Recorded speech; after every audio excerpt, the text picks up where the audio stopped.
More than 150 journalists have been killed in the last 2 decades, and more than 28 have disappeared.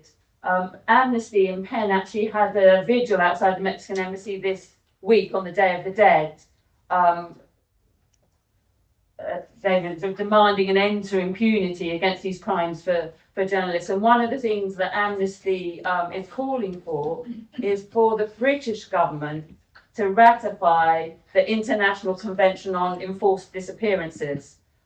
Because it's a particular crime. The British government says, oh, well, we signed other conventions on other crimes, but enforced disappearances are a specific crime because it's not the same as murder because you don't have the body.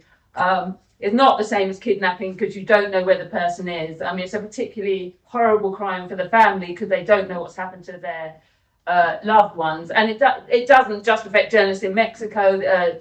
Palestinian journalists have been disappeared. In lots of other places in the Middle East, in Colombia. And so this is Amnesty's campaign at the moment to get the British government to ratify that convention. I just wanted to mention a few other countries in Latin America. In Peru at the moment, there's these massive demonstrations they call Gen Z demonstrations against quite a repressive government. The demonstrations have managed to get rid of quite a repressive president, and now there's an interim president who's very similar. And the 300 journalists and the Peruvian Press Association has come out and said that they're extremely concerned about the threats against journalists over the last 3 years. They've massively increased. And you've probably all heard of Javier Milei in Argentina. The one who holds the chainsaw and is a friend of Elon Musk and Donald Trump. Well, since he's come to power, Reporters Without Frontiers have said there's been a really big increase in threats to journalists coming from the state, intimidation, harassment. I'll give you one example. Javier Milei himself sent 93 aggressive Twitter posts in the space of 48 hours to one particular journalist.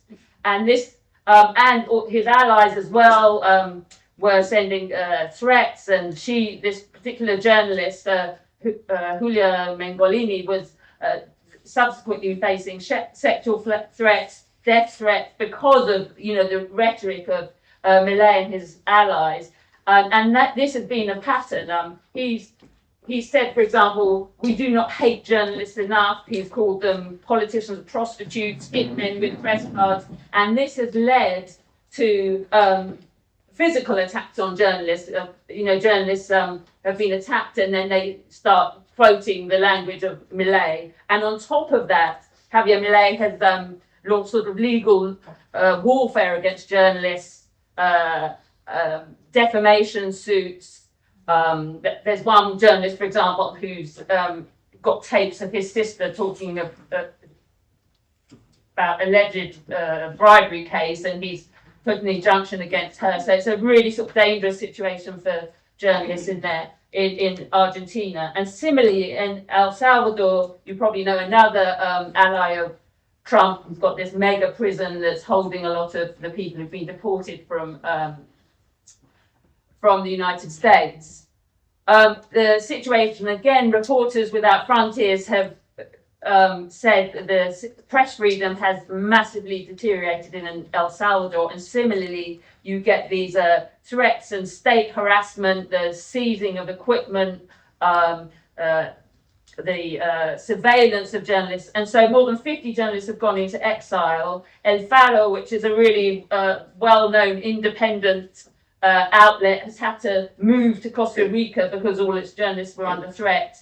Another one, Mala Yerba, has had to close down. So it's a really worrying situation in El Salvador as well.